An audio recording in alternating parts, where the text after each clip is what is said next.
లక్షణాలు, ఆమె పేరు, ఆమె జీవితం ఎలా ముగించబడిందో 4-5 విషయాలు చెప్పి ముగిస్తాను. దేవునికి స్తోత్రం. హల్లెలూయా.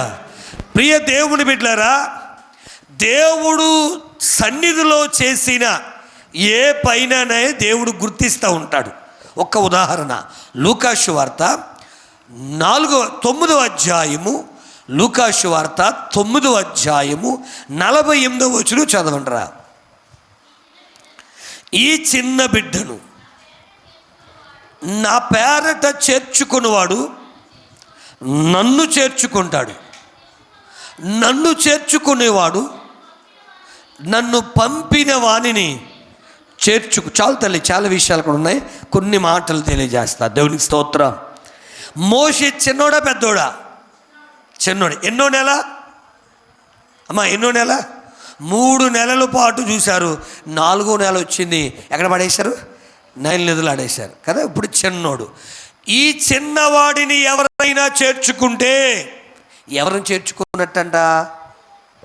నన్ను చేర్చుకున్నట్టు. అంటే నన్ను అంటే ఎవరిని? యేసయ్యను చేర్చుకున్నట్టు. దేవునికి స్తోత్రం. హల్లెలూయా. ఈ చిన్నవాడికి ఎవరైనా మేలు చేస్తే, ఎవరికైనా నా దీన సేవకులు ఎవరికైనా గిన్నెడు చన్నీళ్ళు ఇస్తే దేవుడికి అప్పిచ్చినట్టంట. దేవునికి స్తోత్ర. పక్కోడికి అప్పిస్తేనే పెద్ద గొప్ప.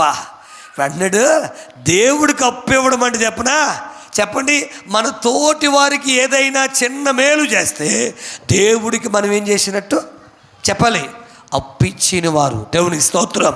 చిన్నవారిని చేర్చుకుంటే ఎవరిని చేర్చుకున్నట్టు? అందరూ చెప్పాలి. దేవుణ్ణి చేర్చుకున్నట్టుగా దేవుని వాక్యం మాట్లాడుతుంది. దేవునికి స్తోత్రం. హల్లెలూయా. దైవ వాక్యం వింటున్న దేవుని ప్రజానికమా, ఈ విషయాన్ని చాలా జాగ్రత్తగా ఆలకిద్దాం. దేవునికి స్తోత్రం. ఇప్పుడు ఫరో కుమార్తె ఎవరిని చేర్చుకుంది? చిన్నవాడైన మోషేను చేర్చుకుంది. మోషేను చిన్నవాడిగా ఉన్నప్పుడు చేర్చుకుంది కాబట్టి ఎవరు చేర్చుకున్నట్టు? ఇప్పుడు దేవుణ్ణి చేర్చుకున్నట్టు. దేవునికి మహిమ కలుగునుగాక. హల్లెలూయా. హల్లెలూయా. 2వ అధ్యాయం నిర్గమాకాండము 6వ వచనం చదివితే, నిర్గమాకాండము 2వ అధ్యాయం 6వ వచనం,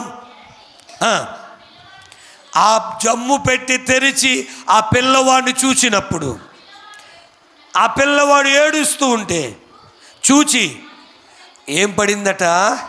దేవునికి స్తోత్రం. మర్చిపోకూడదు మొదటి మాట. ఆ పిల్లవాడిని చేర్చుకోవడాన్ని బట్టి ఎవరిని చేర్చుకున్నట్టు? దేవుణ్ణి చేర్చుకున్నట్టు. రెండవది గమనించండి బిడ్డలారా, ఆ పిల్లవాడు చూసిన వెంటనే ఆమె ఏం చేస్తుందట? కనికర పడుతుంది, జాలి పడుతుంది.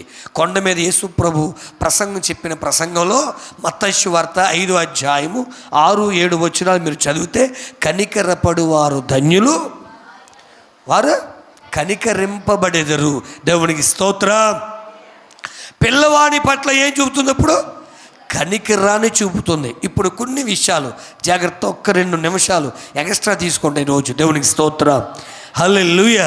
ప్రియ దేవుని బిడ్డలారా, ఈమె ఎవరు కుమార్తె? ఫరో కుమార్తె.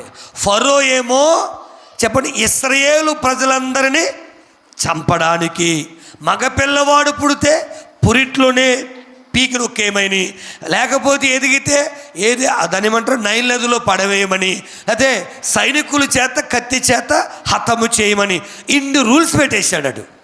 అర్థం చేసుకోండి. దేవునికి స్తోత్రం. హల్లెలూయా.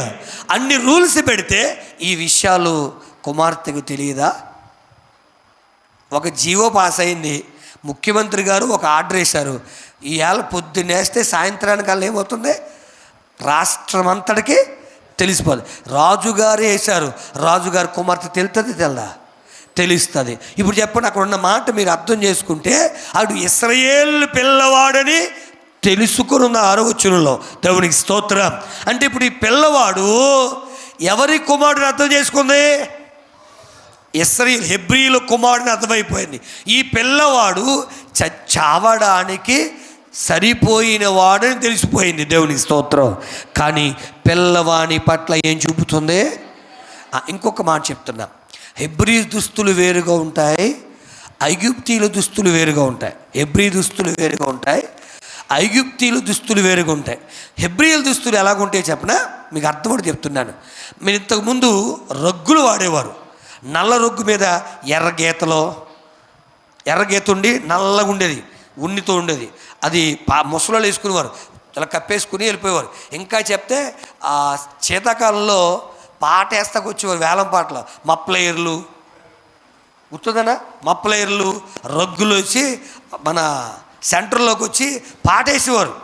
ఇప్పుడు ఎవరికి షాప్ వేలం పాట వేసేవారు, ఎవరికైనా పాడుకొని ఇలా చుట్టుకొని కట్టుకుని వచ్చేసేవారు, అక్కడ వేసేవారు. దేవునికి స్తోత్రం. ఇప్పుడు ఎవరు వేయట్లేదు, ఎందుకంటే షాపింగ్ మాల్ వచ్చిన తర్వాత అక్కడ దాకా వెళ్ళడానికి ఎవరికి ఇష్టం లేదు. దేవునికి స్తోత్రం. హెబ్రీయులు ఆ దుస్తులు వాడతారు. హెబ్రీయులు ఎంత చెప్తే అర్థం కాదు, కానీ దుబాయ్ వెళ్తాం కదా, దుబాయ్ వాళ్ళు డ్రెస్ తెస్తారు కదా, అది చాలా మెత్తగా స్పాంజీగా, అది కొంత డిఫరెంట్గా ఉంటుంది. ఆ దుప్పట్లు వేరుగా ఉంటాయి, మన దుప్పట్లు వేరుగా ఉంటాయి. ఒకవేళ ఆ దుప్పటి తెచ్చుకో, ఎరా దుబాయ్దా ఇది అని వెంటనే చెప్పేస్తాం. ఎలా చెప్తాం? ఆ క్లాత్ అండ్ మన్నిక అదంతా డిఫరెంట్గా ఉంటుంది. దేవునికి స్తోత్రం. మంద కొంచెం డిఫరెంట్గా ఉంటుంది, అర్థమైంది కదా. ఆ పిల్లవాడిని మీకు వీలైతే రేపు పొద్దున్న చిడ్డు రేపు 10 కమాండ్మెంట్స్లో వేస్తావా, చూపించు. ఆ మోషేని జమ్ము పెట్టిలో పెట్టినప్పుడు ఆ క్లాత్ పెడుతుంది తల్లి. దేవునికి స్తోత్రం చెప్పండి రా. అది ఒక దుప్పటి కప్పుకున్నాడు చూసారా, మోషే కప్పాడు చూసా, ఆ దుప్పడమాట. మీకు అర్థం అవడానికి చూపిస్తున్నా. దేవునికి స్తోత్రం. మోషేని జమ్ము పెట్టిలో పెట్టినప్పుడు కవర్ చేసిన దుప్పటి అదే. దేవునికి స్తోత్రం చెప్పండి రా. హల్లెలూయా. ఆ దుప్పటి ధరించాడు అంటే ఆడెవడాడు? అప్పుడు చెప్పండి, జమ్ము పెట్టిలో ఏముంది చెప్పరు, పర్లేదు.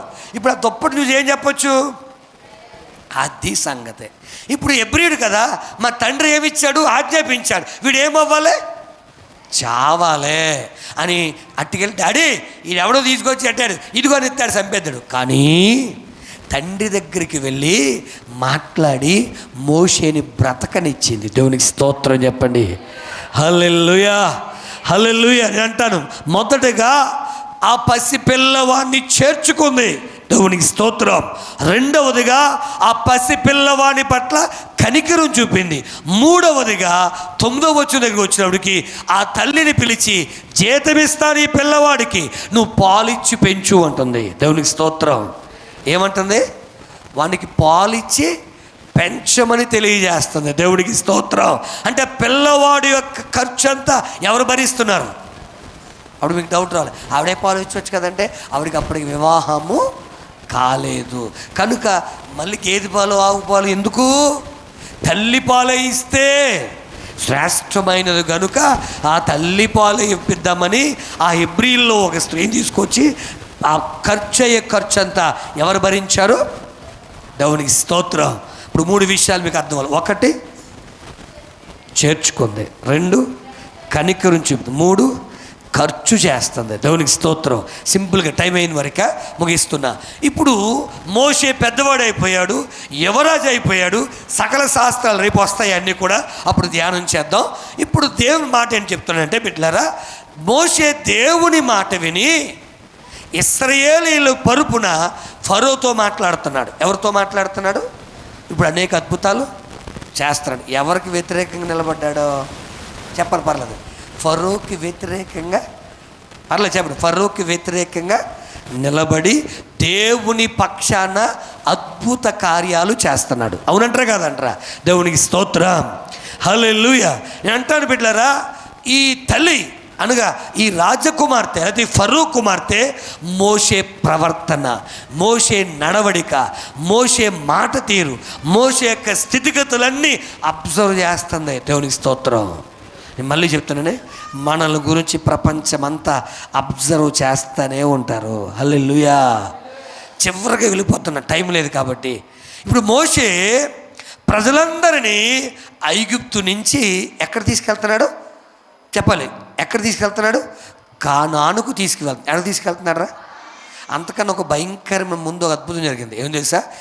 ఐగుప్తు దేశములో తొలుచూలు సంతానం ఆ రాత్రి చనిపోయింది. ఇది కూడా చూసింది రాజకుమార్తె, లేకపోతే ఫరో కుమార్తె. గుర్తుపట్టుకుంది, అమ్మో నా కొడుకు మామూలుడు కాదు, సజీవుడైన దేవుణ్ణి నమ్మున్నాడు. దేవునికి స్తోత్రం.